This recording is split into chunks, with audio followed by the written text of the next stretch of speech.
Boa noite a todos. Sejam todos bem-vindos. Fechem os olhos. Serene o pensamento, o coração, a alma, respirando com tranquilidade, conversando com Deus. Meu Deus, a vida é tão bela.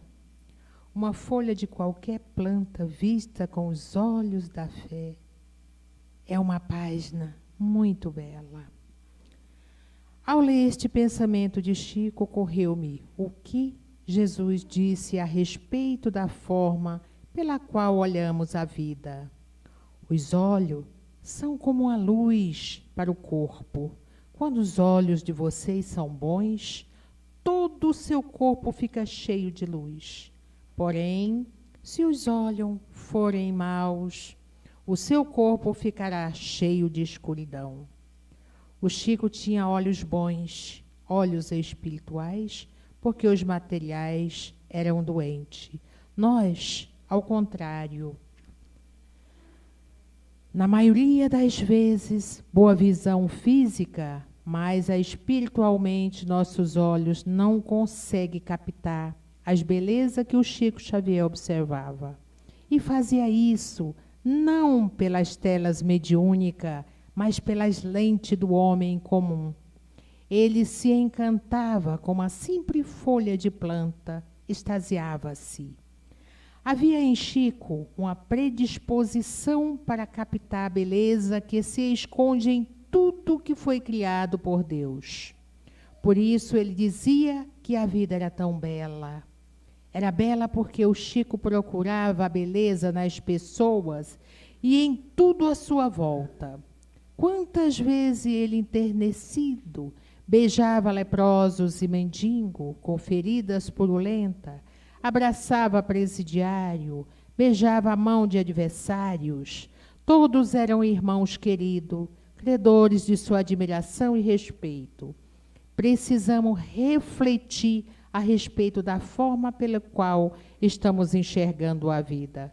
Qual é a nossa predisposição? O que estamos decididos a encontrar? Divisar a beleza da vida ou a maldade do mundo? Procurar os defeitos das pessoas ou ressaltar-lhe os talentos? Focalizar as oportunidades ainda inexploráveis ou as portas que já se fecharam? Agradecer pelos amigos que o compreendem ou o apoio ou se queixar da incompreensão de alguns poucos? Acreditar na esperança ou cultivar o desespero? Recordarmos Jesus afirmar que os olhos maus nos levam à escuridão. Isso é, leva-nos a uma forma de viver muito sofrida. A felicidade é muito mais uma questão de saber olhar a vida do que propriamente aquilo que nos acontece na vida. Chico era feliz porque tinha um bom olhar. E quanto a nós, já conseguimos enxergar quanta beleza há em nossa vida?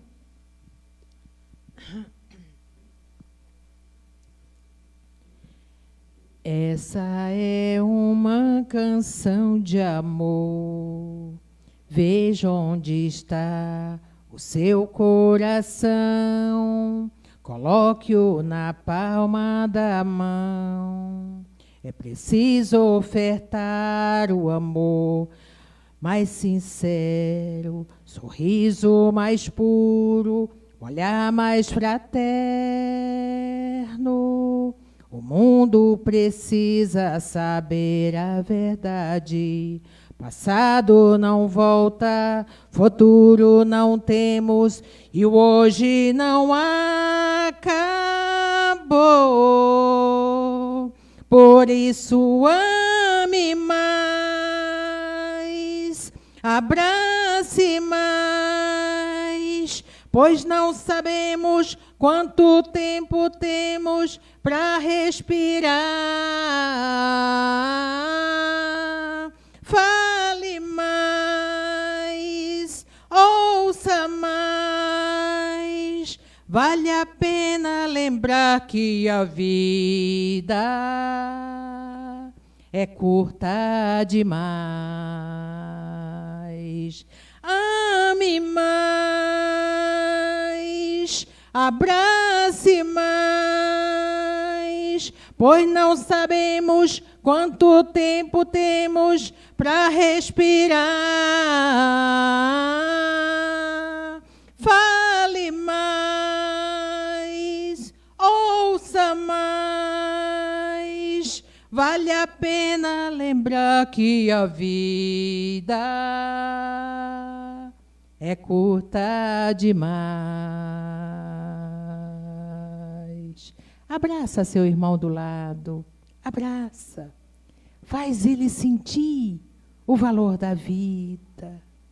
Faz ele sentir que é Jesus que está aí. Deus te criou a imagem e semelhança dele. Abraça.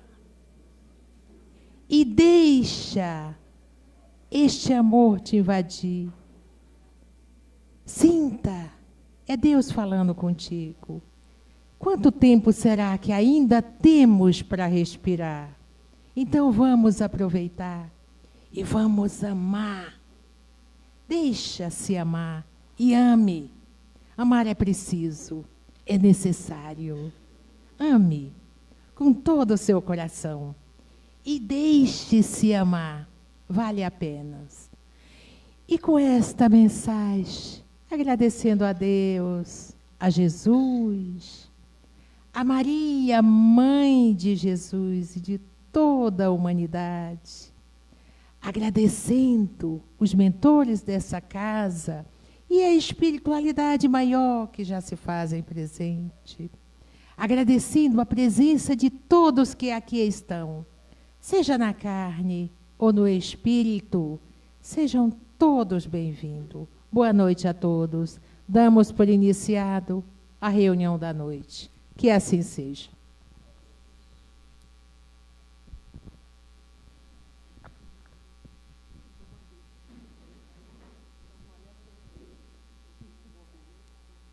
Boa noite a todos. Depois desse abraço gostoso, né? É bom abraçar, é bom demonstrar os nossos sentimentos, as nossas emoções. Isso é importante para que a gente possa se reabastecer, se sentir amado e amar. Que, na verdade, isso é o sentido da vida. Mas a gente entrar no Livro dos Espíritos, que nós vamos estudar a segunda vista, eu só gostaria de já começar a dar uns lembretes e aproveitar que os nossos estudos, as palestras são ao vivo, e como está sendo transmitido, nós gostaríamos já de passar esses recados, esses lembretes, né, essas orientações, não só para vocês que estão aqui, mas para o pessoal que acompanha a página da Associação Espírita Mensageiros de Luz. Para quem não sabe, setembro é o mês amarelo. O que significa isso? O amarelo simboliza, né, a prevenção contra o suicídio. Então, setembro é a data que na verdade, que se previne, né, que há um trabalho a respeito do suicídio. E a casa elaborou várias palestras para esse mês de setembro, falando sobre suicídio. Então, vai ser abordado muito sobre o suicídio. Então, toda terça e toda quinta-feira que é transmitido, vai ter palestra e os temas serão abordados a respeito do suicídio. Então, eu já gostaria de estar anunciando, né, de já estar passando aí as palestras. Dia 4/9 de setembro, numa terça-feira, o Leandro vai abrir a crise suicida. Dia 6, o Dr. Milton Santiago vai falar sobre, que é quinta-feira, vai falar sobre depressão, aspectos médicos e espirituais. Dia 11, o Theo, companheiro aqui da casa, vai falar sobre suicídio direto e indireto. Dia 13, que é quinta-feira, a Janaína vai falar sobre o tema Eu Escolho Viver. Dia 18, terça-feira, o Ed vai falar sobre suicídio e juventude. Dia 20, que é quinta, A Madalena vai falar sobre suicídio entre idosos. Dia 25, terça, a Toninha vai falar sobre suicídio, a falência da razão. E dia 27/9, o nosso amigo Márcio vai falar, vai fechar, né, esses temas todos com o livro Memórias de um Suicida. Então nós já estamos abordando, né, passando aí, falando sobre os temas, porque é muito importante, principalmente a questão aí do suicídio, né, o quanto que vem aumentando, e os números são assustadores. Então é importante a gente debater, orientar, falar, né, para que as pessoas possam compreender, para algumas possam ser ajudadas, né, porque a gente sabe que quando começa a mexer principalmente nesse tema, tudo fica mais à flor da pele. É o que já foi dito aqui numa palestra de um companheiro lá de Santo André, né, que falou sobre suicídio, até sobre o filme que ele lançou. Quem é que já não pensou sobre suicídio? Todos nós já pensamos. Se não pensamos, alguns já tentaram, enfim, ou pode pensar. Então é um tema importante e que precisa ser abordado. Bom, a gente vai para o tópico segunda vista, a questão 447, se alguém tiver alguma dúvida ou queira perguntar ou colocar suas opiniões, fiquem à vontade. Os fenômenos designados sob o nome de segunda vista têm alguma relação com o sonho e o sonambulismo? A resposta: tudo isso não é senão uma mesma coisa. O que tu chamas segunda vista é ainda o espírito que está mais livre, ainda que o corpo não esteja adormecido. A segunda vista é a vista da alma. Então, na verdade, né, a gente falou sobre sonhos, falou sobre sonambulismo, falou sobre êxtase, e agora a gente vai entrar sobre segunda vista. A questão da segunda vista é aquilo que nós chamamos de clarevidência. Clarevidência, quando a gente está em vigília, quando nós estamos acordados e nós conseguimos enxergar coisas além dos olhos físicos. E aí pode ter a segunda vista também na questão do sonambulismo, onde ele enxerga com os olhos da alma, retrata o mundo espiritual, né? A questão do êxtase, né? O estático, que entra no estado alterado de consciência, e isso no estado de... ele tem consciência plena, ele é um indivíduo consciente dessa faculdade, né? E ele consegue enxergar coisas que a maioria de nós não consegue enxergar. Isso é chamado de segunda vista. Então, o sonambulismo, o sonâmbulo possui, o indivíduo que é o estático, né, que entra em estado de êxtase, também possui, e isso pode ser desenvolvido ou pode ser espontâneo, segundo a capacidade orgânica e espiritual de cada um de nós, e nós vamos estudar isso aqui um pouco mais à frente. A segunda vista é permanente? Ele diz: a faculdade sim, o exercício não. Nos mundos menos materiais que o vosso, os espíritos se desprendem mais facilmente e entram em comunicação apenas pelo pensamento, sem excluir, todavia, a linguagem articulada. Também a dupla vista, aí é para a maioria uma faculdade permanente. Seu estado normal pode ser comparado aos vossos sonâmbulos lúcidos e ainda a razão pela qual eles a manifestam a vós mais facilmente que os que estão encarnados em corpos mais grosseiros. Então, a questão do Kardec, né, se essa segunda vista ela é permanente. Para nós que vivemos num mundo ainda extremamente grosseiro, né, um planeta materializado, a nossa condição é uma condição ainda imperfeita, é óbvio que essa questão da segunda vista, isso deve ser, não é um processo muito normal, é algo raro que aconteça conosco. Então, por exemplo, a vidência mediúnica, ela pode ser uma segunda vista? Ela pode ser uma segunda vista. De repente você vê vultos, você vê objetos, ou paisagens, né? Aquilo que vem de uma forma rápida, né? Onde a gente consegue ver o mundo espiritual. Então, acontece. É permanente? Isso é uma coisa que acontece sempre? Não, não acontece sempre, né? Então, ele diz que a faculdade sim. Por quê? Porque a faculdade é do espírito. Essa questão da segunda vista, se comunicar pelo pensamento, você pensar num lugar e logo você estar nesse lugar, numa rapidez estrondosa, isso é uma faculdade do nosso espírito quando nós estamos ou libertos pelo desencarne, não estamos presos ao corpo físico, ou libertos pelo desprendimento do sono. Então nós temos essa capacidade, né?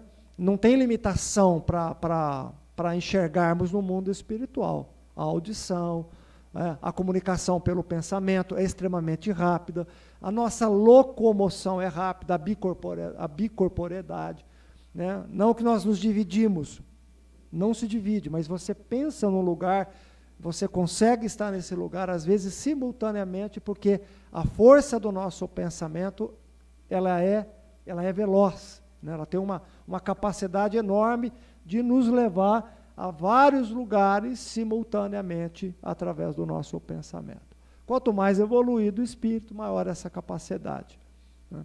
Agora, é o que ele coloca. Em mundos mais evoluídos, que esses espíritos estão presos a uma matéria, mas uma matéria mais sutil do que a nossa, né? Esses espíritos conseguem ter essa faculdade, conseguem ter a comunicação, uma comunicação via telepatia, pensamento, né? Conseguem ter a dupla vista, conseguem fazer o desdobramento, se desdobrar de forma consciente e fazer a sua viagem, né, astral, em dimensões, em planetas. Então, para esses espíritos mais evoluídos, a matéria não é uma barreira, mas para nós a matéria ainda é uma barreira. Nós temos uma dificuldade. Tanto que, se a gente parar aqui para fazer um processo de meditação 1 minuto, a maioria de nós não consegue, porque a nossa mente é agitada. A nossa mente está num turbilhão, né, de aflições, de dificuldades. Então a gente não consegue, né? Como às vezes a gente ouve pessoas, eu não consigo orar, porque a mente está agitada. Para você ter essa faculdade, para você ter consciência dessa faculdade e experimentar essa faculdade, nós precisamos desacelerar a nossa mente. Nós precisamos criar um exercício através da prece, da meditação, para ter um nível de concentração, né, que nos dê estrutura e a capacidade de experimentarmos essa faculdade de dupla vista, ou de desdobramento, até mesmo de forma consciente. Então, isso pode acontecer através de exercícios? Pode. Isso pode acontecer, né?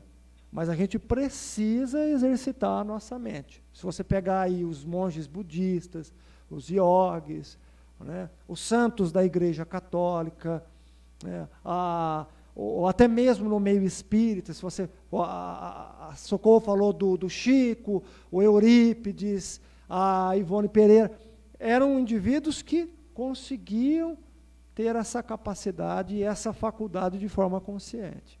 Então, todos nós podemos, mas a gente precisa desacelerar a nossa mente, aquietar a nossa mente, para que possamos buscar aí a concentração e começar a sair do nosso corpo. Alguém tem alguma dúvida ou queira perguntar?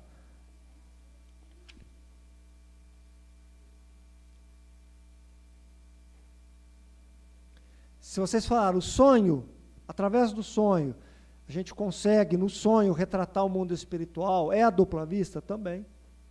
A gente consegue também, e trazer isso em sonho, né? Também nós conseguimos, isso é uma forma de dupla vista. Na verdade, o que o Kardec coloca aqui são estados que vão se alterando, né? Começa com o sonho, o sonambulismo, o êxtase, e depois a dupla vista de forma consciente, né? .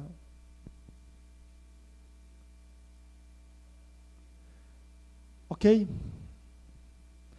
Questão 449. A segunda vista se desenvolve espontaneamente ou à vontade daquele que dela está dotado?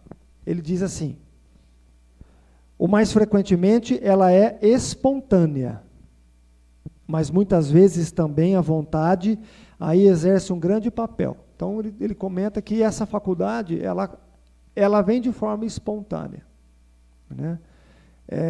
Isso vem de encontro com a introdução do Livro dos Médiuns, quando o Kardec, na introdução, coloca, né, que mediunidade não se desenvolve. Mediunidade é uma semente, né, um germe que, no momento certo, ela eclode, né, no momento certo para aquele indivíduo. Aí pode ser no indivíduo quando ele é criança, na adolescência, né, adulto, ou mesmo na velhice. Então, ela não é uma coisa que você desenvolve, né? Vou desenvolver. Até esse termo é um termo que nós deveríamos trocar. Não se desenvolve a mediunidade. Você pode, talvez, exercitar, né, a sua sensibilidade. Mas não adianta desenvolver mediunidade de pictografia, de pintura mediúnica, se você não tem talentos guardados na tua alma para a pintura. A psicografia, a mesma coisa. Então, precisa-se ter um processo anímico, precisa-se ter algo da alma do médium, aonde os espíritos vão utilizar daquele conhecimento, daquele talento, para poder também passar o seu talento adiante. É assim que funciona o intercâmbio mediúnico. Então, é o que ele coloca. Geralmente, é de forma espontânea. Mas, né, ele diz que, através também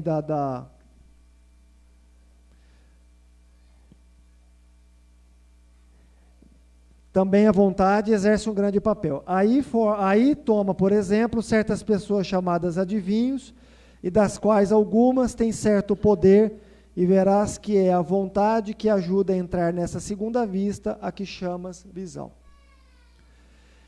Cartomante, ou búzios, ou tarô, pessoa que, como colocou aqui, a adivinhação, a premonição, como é que funciona isso? É a carta? São os búzios? É o tarô? Não, pessoal. É a segunda vista. Ele é médium.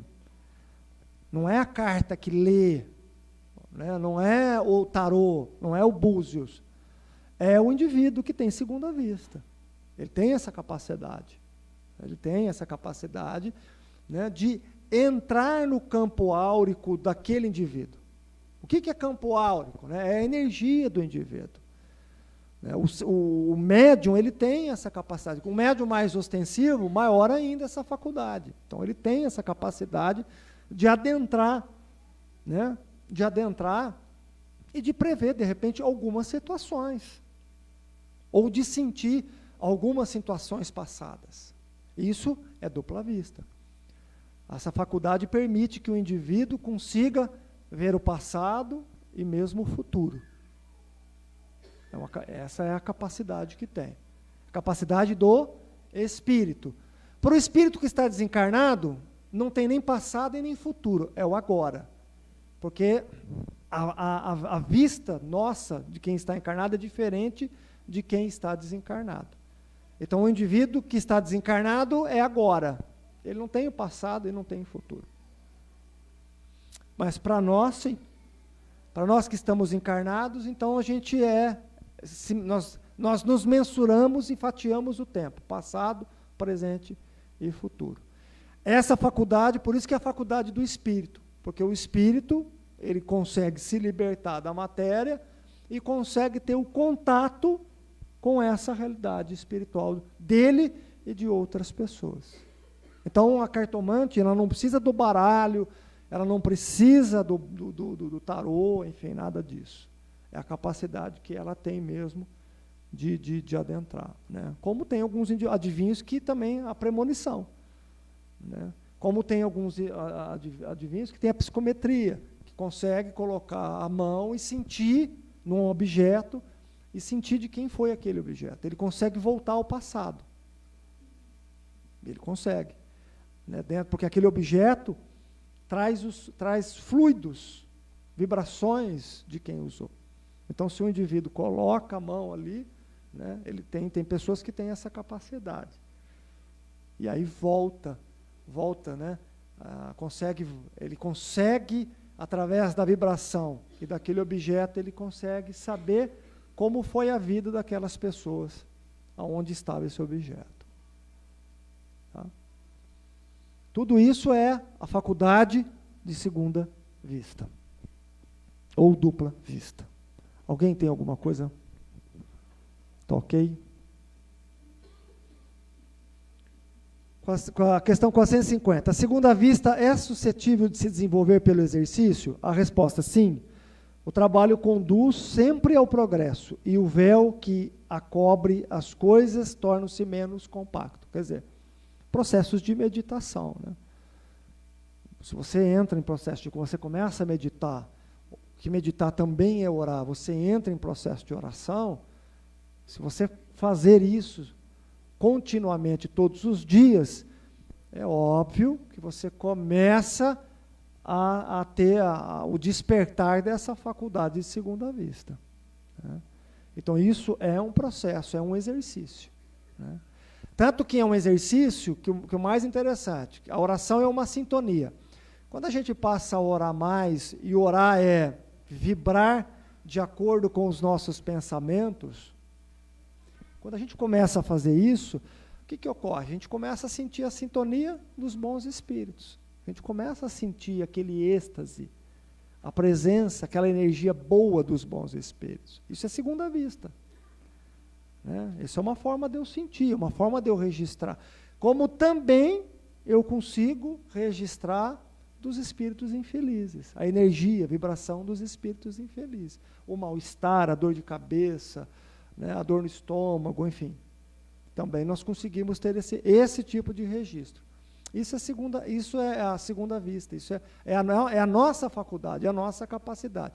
Por quê? Porque todos nós somos espíritos, e como espíritos, nós trazemos essa faculdade, que agora ela se encontra limitada porque nós estamos encarnados. Essa faculdade prende-se à organização física? A resposta, certamente. A organização desempenha aí um papel. Existem organizações que são refratárias. Então, por exemplo, né, ela está ligada à organização física? Sim, ela está ligada. Olha que interessante o processo de oração. O processo de oração e de meditação, ela faz com que, quando a gente começa a orar, começamos a mentalizar uma paisagem. Você começa a mentalizar uma paisagem, você vai buscando nessa paisagem a natureza, enfim, um lugar que você gosta. O que acontece no nosso cérebro físico? O que provoca no nosso cérebro físico? Principalmente através da nossa glândula pineal. Ela fabrica um alucinógeno natural. Ela fabrica. Além de melatonina, serotonina, ela fabrica um alucinógeno natural. Ela fabrica. Esse alucinógeno natural, ele provoca mais ainda o estado de transe. Ele dá um relaxamento enorme.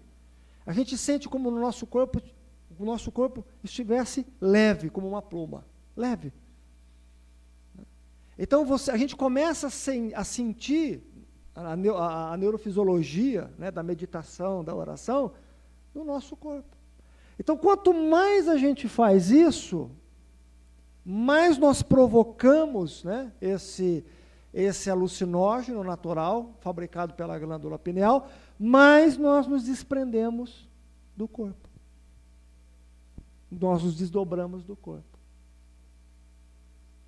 Então, pelo exercício, que é um hábito, por isso que se diz, é necessário orar, é necessário a meditação. Por quê? Porque quanto mais nós fazemos, mais nós buscamos nessa fonte espiritual, né, em sintonia também com os bons espíritos, que a gente entra em sintonia com os bons espíritos, nós buscamos essas energias. E isso a gente sente no nosso corpo. Quantas vezes a gente já fez aqui no tratamento de médiuns, já foi realizado essas meditações? Né? Foi provocado essas meditações através do irmão Benedito, da irmã Teresa de Jesus e tudo mais. E as pessoas depois narraram, né, as suas experiências. Então, todos nós temos essa capacidade. Então, quanto mais nós exercitamos espiritualidade, né, quanto mais vivenciamos essa espiritualidade, e isso é um hábito, isso é um exercício, não só mental, ele começa na mente, através da oração, da meditação, do relaxamento, do trabalhar a nossa respiração, de desacelerar, né, a nossa frequência cardíaca, para que a gente possa sair do terra a terra, para que a gente possa sair dessa faixa grosseira da nossa atmosfera terrena, do nosso planeta. Aí a gente começa, então, a sentir vibrações diferentes, e isso, então, é um exercício. Quanto mais eu exercito mentalmente, e além de exercitar mentalmente, vivenciar essa espiritualidade no dia a dia, através da caridade, da gentileza, da oração, de se manter uma boa vibração, é óbvio que essa faculdade, né, da segunda vista, que é essa sensibilidade, ela vai despertando pouco a pouco. Então, ela prende-se à organização física, sim, né? Ela se dá pelo nosso perispírito, porque a gente se desprende, mas como nós estamos ligados por cordões pelo corpo físico, a gente sente todas essas sensações no corpo físico. Uma pessoa perguntou aqui, ela falou que dias antes dos pais dela se suicidarem, ela sonhou com um enforcamento, se isso pode ser uma premonição. Premonição, segunda vista, perfeito. É o que nós vamos falar aqui um pouquinho mais à frente. Ó, tem uma questão aqui, eu vou ler a questão 451 e a 452, que vem complementar a pergunta da pessoa. Questão 451. Por que a segunda vista parece hereditária em certas famílias?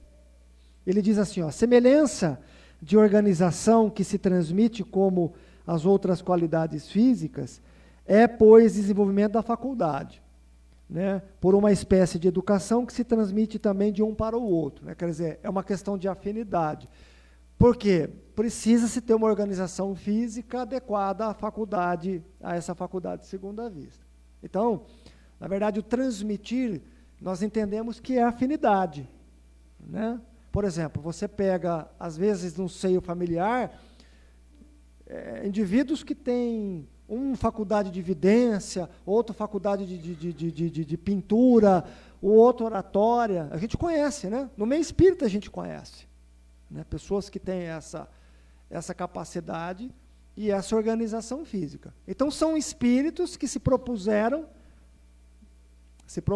a vir com a faculdade mediúnica, como resgate, como transformação, como processo de educação, se aglomeram na mesma família, por afinidades, por compromissos expiatórios ou provação, né?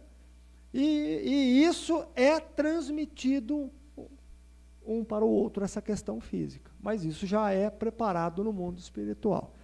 Aí na questão 452, é verdade que certas circunstâncias desenvolvem a segunda vista? Olha só.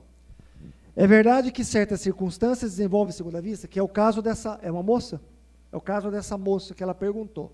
Por exemplo, ela pressentiu, antes dos pais cometerem o suicídio, o pai cometeu o suicídio, é isso? Ou os pais cometeram o suicídio, ela já pressentiu. Então, o que aconteceu? Isso é segunda vista. Ela entrou no campo áurico, na vibração dos pais. Ela captou o pensamento, né?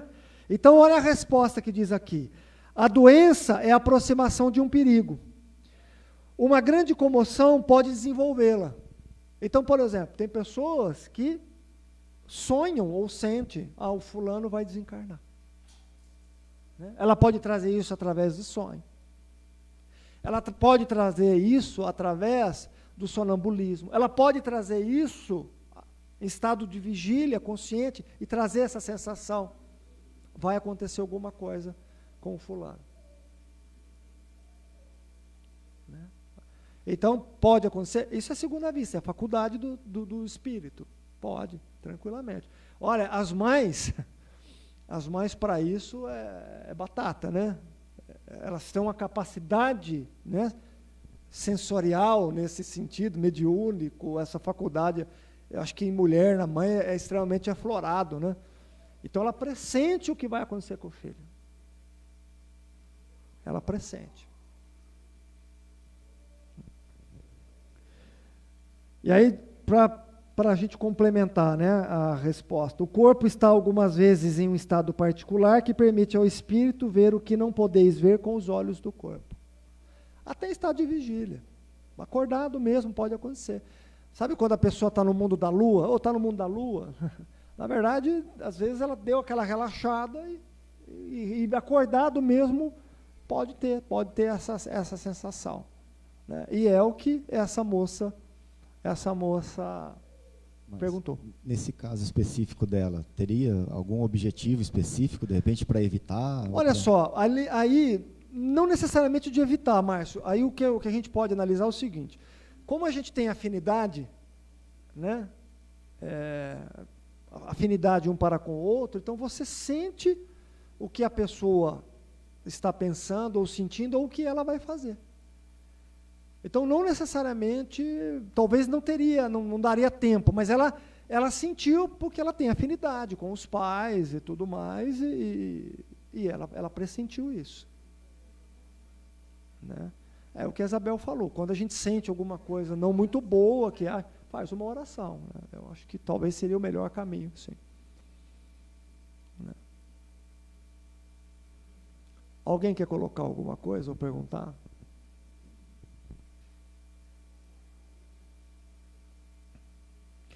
Há épocas de crise, de calamidades, isso é uma nota de Kardec. As grandes emoções, todas as causas de superexcitação, o moral, provocam algumas vezes o desenvolvimento da segunda vista. Parece que a providência, na presença de um perigo, nos dá o meio de conjurá-lo. Todas as seitas e partidos perseguidos nos oferecem numerosos exemplos. Né? É uma forma, eu acho que a segunda vista é uma forma de nos preparar. Sonho, sonambulismo, segunda vista, é uma forma. Sonhos premonitórios, né? Eu conheço uma pessoa que tem muito sonho premonitório, e uma vez ela me questionou, mas por que eu tenho tanto sonho premonitório? É muito provável que aí é para prepará-la ou prepará-lo para o que vai acontecer, o que pode ocorrer. Né? Então, essa faculdade aí, né, quando acontece algo, ou vai acontecer uma calamidade, ou alguma comoção, quer dizer, a gente acaba sentindo. Tanto que tem exemplos disso, né? Aquele rapaz do Mamonas Assassino, ele narra, antes do avião dele cair, que ele tinha sonhado que o avião tinha caído. Quer dizer, é a segunda vista. É a segunda vista. Né? Então, isso vem, a gente sente o que pode sentir o que vai acontecer. Se a gente não sentir, alguém que está ligado conosco pode sentir, enfim. Né? É a faculdade nossa, que todos nós possuímos. Só um pouquinho, fala só no microfone, porque senão... Uma pessoa bem desenvolvida espiritualmente, ela tem condições de saber a vida passada dela, uma vida anterior? Olha só, essas coisas elas ocorrem muito espontaneamente, aí não tá muito ligado à questão de ser desenvolvido espiritualmente. Né? A verdade é assim, quando nós reencarnamos, principalmente nesse planeta, talvez planetas mais evoluídos, e que a gente já estudou isso, né? Já não há o problema de memórias passadas. Então, eu acho que em planetas mais evoluídos, em realidades mais evoluídas do que a nossa, tranquilamente esses indivíduos conseguem entender o que foram no passado, enfim. Para nós que o nosso passado nos condena muito, e todos nós temos inúmeros agravantes, eu acho que nesse sentido agora de não ser revelado o passado, é para nos ajudar, simplesmente para a gente poder vencer a si próprio, vencermos as nossas mazelas nessa nova existência. O passado já ficou ali, então não precisa ser mexido nesse sentido. Para um espírito que já se desfez das suas mazelas, ele enxergar o passado dele, para ele já não tem mais problema. Mas para nós, que estamos exercitando e buscando o amor, mexer no nosso passado, ou ter a lembrança total do nosso passado, eu acho que seria desmotivador. Seria completamente desmotivador. Algumas vezes, por um processo educacional e com a permissão da espiritualidade, às vezes nos é revelado alguma situação, em sonho, né, ou mesmo em desdobramento, ou mesmo em vigília, você acordado, pode acontecer de mostrar a você algumas situações. Então, quando isso ocorre de forma espontânea, é porque a espiritualidade permitiu e existe algum processo de aprendizado nisso daí, educativo. Né? É sempre educativo, nunca destruidor. Nunca destruidor. Então, essa questão de querer ver o passado não está muito ligado a ser desenvolvido. Né? Talvez para espíritos missionários, se você pegar o Chico, o Francisco de Assis, para esses indivíduos que o passado já não é delituoso e que já venceram a barreira, já conseguiram vencer a barreira do materialismo, da matéria, porque já chegaram a um certo grau de evolução moral e intelectual. Então, provavelmente para esses indivíduos não tem essa dificuldade e não tem esse problema. Mas para a maioria de nós que estamos aqui, é importante que o passado fique encoberto, fique quietinho. Né? Eu vou contar uma passagem de você, uma passagem que aconteceu comigo. Quando a gente começou na casa da Isabel, o Centro Espírita o Mensageiros começou na casa da Isabel. A gente atendia uma pessoa com uma depressão aguda, e que se misturava com um processo mediúnico.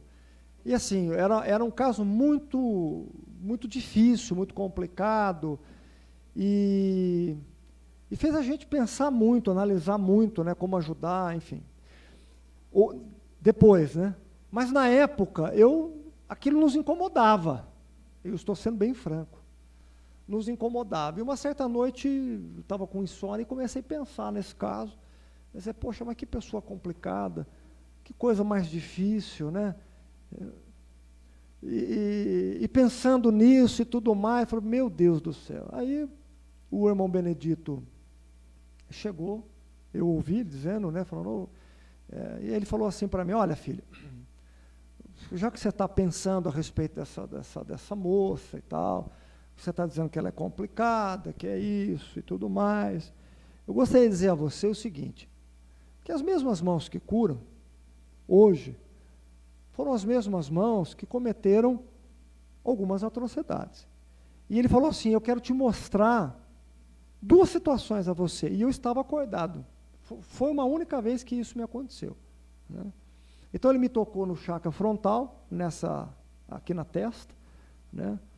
E quando ele tocou, abriu uma tela mesmo de cinema, uma tela de TV, não muito grande. E aí começou a me mostrar um padre descendo um alçapão, né,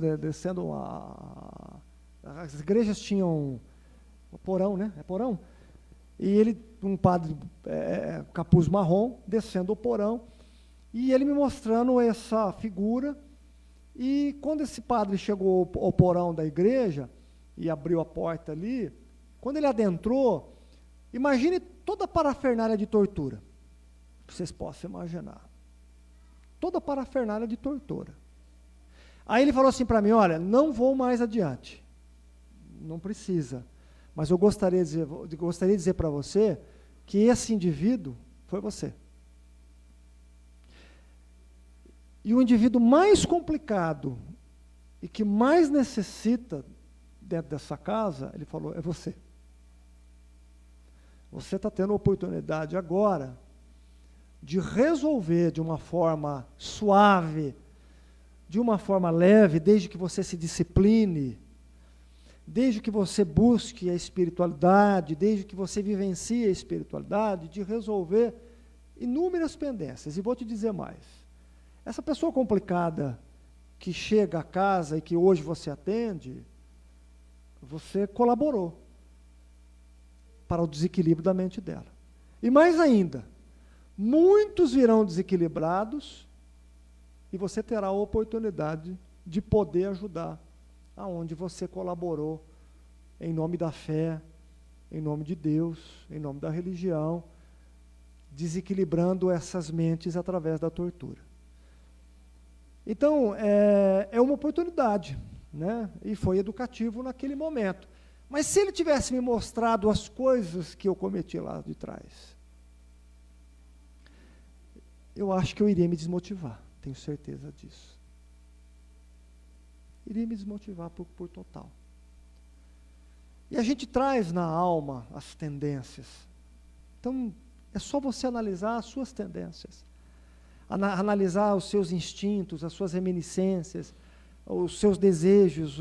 É só você analisar o que você gosta de ver, de ouvir, as suas companhias, os filmes. É só você se analisar, se autoanalisar, aquilo que te compraz, aquilo que você tem desejo, aí você vai saber mais ou menos o que você foi em vidas passadas. Né? Então, eu acho que o passado é o passado, já se diz passado, ficou lá, a gente está aqui para poder resolver esse passado delituoso, nos reabilitando através do amor, da caridade, através do servir, através do conhecimento. Né? E isso que é o mais importante. Então, pode acontecer, e isso foi uma segunda vista de uma forma consciente. Eu estava completamente consciente, eu estava acordado, eu não estava dormindo. Tanto que a minha mediunidade ela é audiente, ela é física, eu ouço de uma forma física. Não é mental, é de uma forma física. E aí foi uma experiência educativa, foi uma experiência que, na verdade, me estimulou a aproveitar a oportunidade de agora.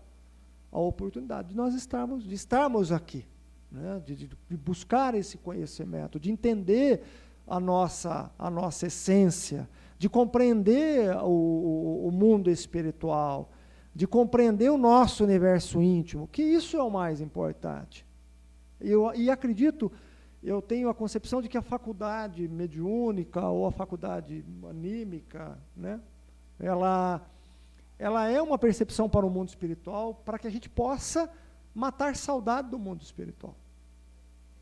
São portas que se abrem para que a gente possa ter acesso ao mundo espiritual, o nosso verdadeiro habitat natural.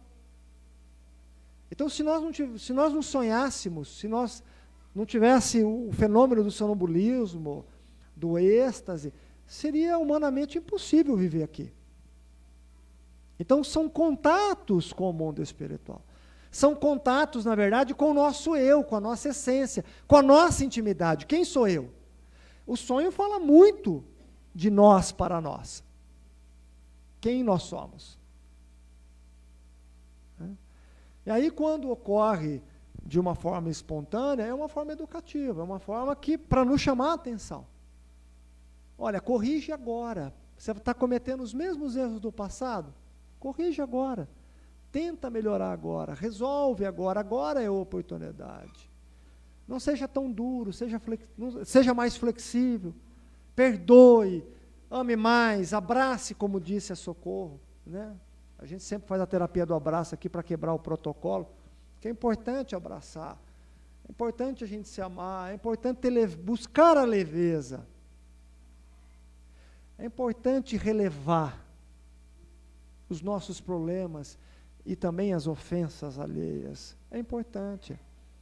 Talvez, como foi dito na mensagem que a Socorro falou, quantos segundos talvez a gente vai ter de respiração? Nós não sabemos. Nós não sabemos. Nós não sabemos o momento da partida. O momento exato da partida, nós não sabemos.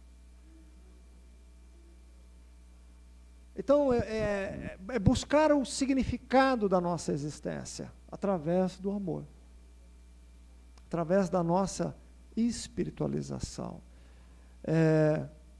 Às vezes, religião e espiritualidade, às vezes caminham de mãos dadas, e às vezes não. Às vezes caminham de lados opostos. Porque religião nem sempre significa espiritualidade. Religião é religare, e você só se religa a algo, religar com Deus, através de espiritualidade. Então a gente tem que buscar, através da religião que nós nos encontramos, a espiritualidade.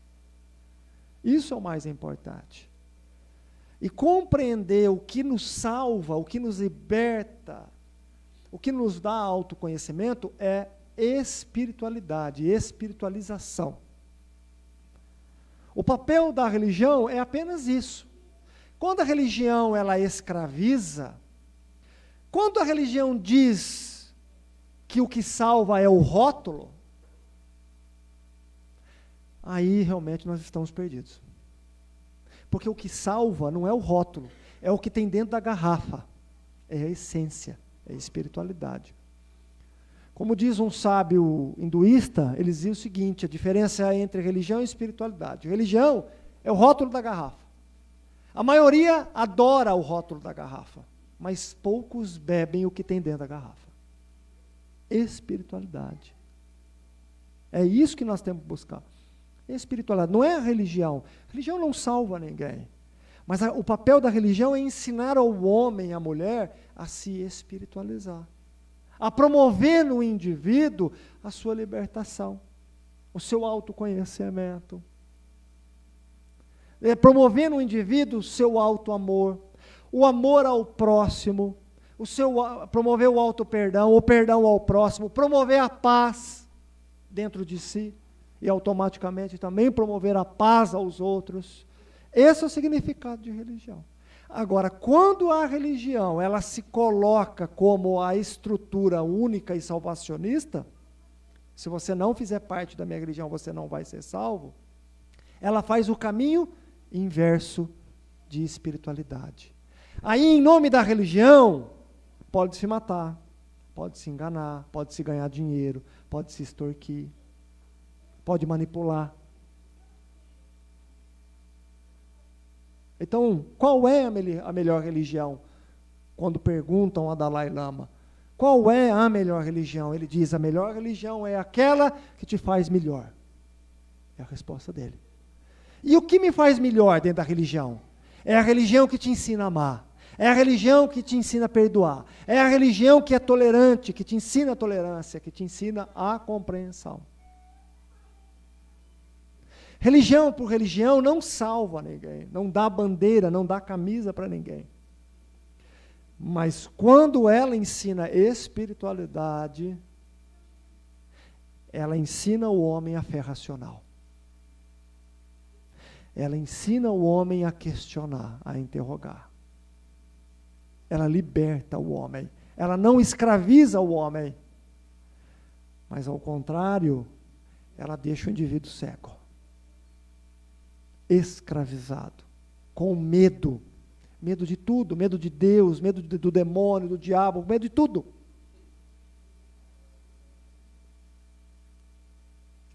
E sabemos que todos esses símbolos, essas denominações, são ilusórias. Porque o mal maior que existe não está do lado de fora, está dentro de mim. Está dentro de mim.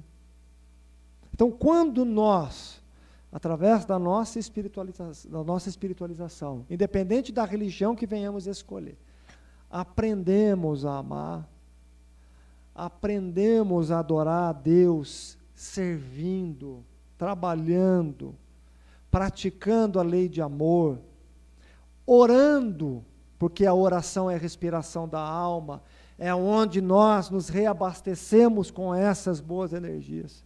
É onde nós entramos em sintonia com Deus que está em nós, a nossa consciência. Deus está em nós. Orar é abrir as portas para que Deus participe da nossa existência. Quando nós vivenciamos isso, é óbvio que nós despertamos essas faculdades espirituais. E através dessas faculdades espirituais, nós conseguimos nos aprimorar, nós conseguimos sentir a inspiração dos bons espíritos,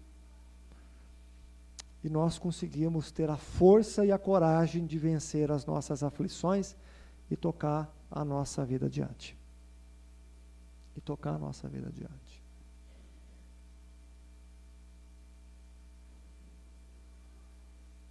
Alguém quer colocar alguma coisa?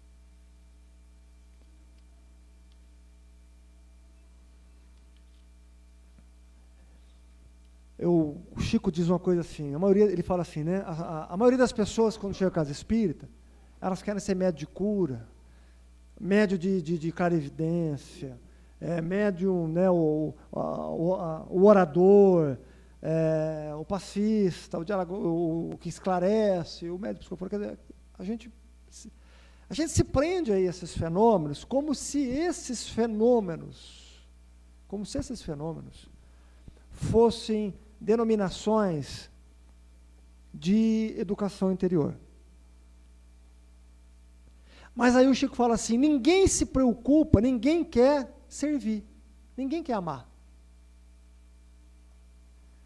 Ninguém quer amar. As pessoas querem ser médio de clarividência, médio de cura, médio disso, médio de aquilo, mas ninguém quer amar. Porque amar e servir é a base para esses fenômenos. Quando as pessoas me perguntam, quando começou a sua faculdade? Na verdade, eu nunca fiquei preso ou preocupado com a questão mediúnica. Ela foi acontecendo. Porque tinha que ter vontade de servir, tinha que ter vontade de amar. Porque a base sólida para todas essas faculdades é o amor. É o amor. Se não tiver amor, você não tem a base sólida para servir, para direcionar essa faculdade mediúnica, de uma forma decente, de uma forma equilibrada, de uma forma que faça com que você não caia na vaidade, no orgulho, no egoísmo. Então as pessoas querem ser médium. Como que eu posso desenvolver isso? E na verdade, teria que ser o contrário. Como eu devo desenvolver a minha espiritualidade para saber lidar com essa faculdade que virá depois? Por isso que o processo da doutrina espírita, ele é educativo, ele é transformador. Ele faz com que cada um de nós volte para si. Porque ser médium de cura, ser médium de psicografia também não é bandeira e salvação para ninguém. Se não for educativo. Se você não buscar a sua espiritualização, se você não buscar o seu autoconhecimento, ver as suas falhas, ver aonde você tem que se transformar, aonde você tem que mudar. As pessoas adoram os fenômenos por curiosidade, por especulação. Só que curiosidade, especulação, ela não cria raiz. Ela não dá frutos. O que dá frutos é o amor. E quando a gente se coloca em primeiro lugar em servir, que é o lema da doutrina, sem caridade não há salvação, quando você se coloca, eu quero servir, você está se sintonizando com o bom espírito. Então você vai ser um bom instrumento. E sendo um bom instrumento, você vai ter uma boa faculdade mediúnica. É assim que funciona. A gente sempre inverte os fatores. Mas a gente precisa compreender, né, que para puxar a carroça, o instrumento que puxa a carroça, que guia a carroça, tem que ser disciplina. E a carroça, simbolicamente, é a faculdade mediúnica. Então precisa ter disciplina, precisa servir, precisa aprender a amar. Porque se não tiver isso, a gente não aguenta por muito tempo dentro da mediunidade. Nós não ficamos por muito tempo no campo mediúnico. Porque é insuportável. As dificuldades são inúmeras. As armadilhas, então, nem se fala. Então a gente precisa aprender a servir. A gente precisa aprender a amar. E amando, nós nos tornamos um bom instrumento. Isso é o mais importante. Não se mensura um indivíduo pela mediunidade ostensiva que ele tem, mas se mensura um indivíduo pelo seu coração, pela sua transformação, pela sua mudança, pela sua renúncia, pelo seu sacrifício. Isso é mensurado, porque a hora que nós nos despojamos do corpo, nos libertamos, entramos no mundo espiritual, as nossas faculdades se ampliam, e aí é que está o velho ditado, né? O que eu fiz com tudo aquilo que me foi emprestado? Como eu usei disso? Só para a gente encerrar, então, questão 453. As pessoas dotadas de segunda vista têm delas sempre consciência? A resposta, nem sempre. É para elas uma coisa muito natural, e muitos creem que se todo mundo se observasse, cada um deveria ser a mesma coisa. A questão 454. Poder-se-ia atribuir a uma espécie de segunda vista a perspicácia de certas pessoas que, sem nada terem de extraordinário, julgam as coisas com mais precisão que outras? Resposta. É sempre a alma que irradia mais livremente e que julga melhor que sobre o véu da matéria. Quer dizer, essa precisão, essa perspicácia, essa prudência, né?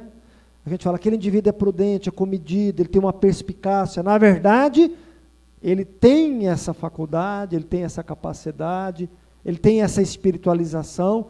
Por isso que ele usa da prudência, da perspicácia. Ele sente os perigos, ele sente os caminhos que não precisa ser percorrido.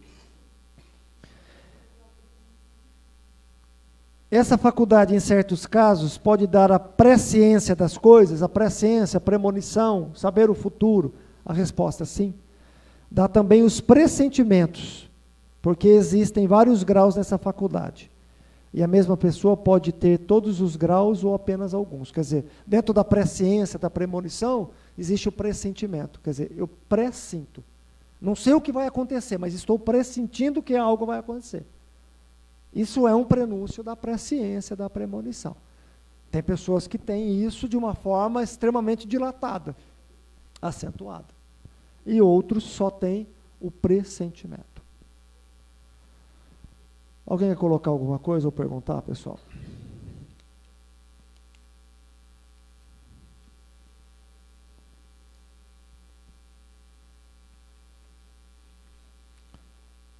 Bom, antes da gente ir para a parte prática, esse mês ainda a gente nós temos 3 palestras. Dia 16, que é a quinta agora, a Denise Furlan vai falar sobre aborto e espiritismo. Isso é um outro tema espinhoso que vai ser abordado também, né? Denise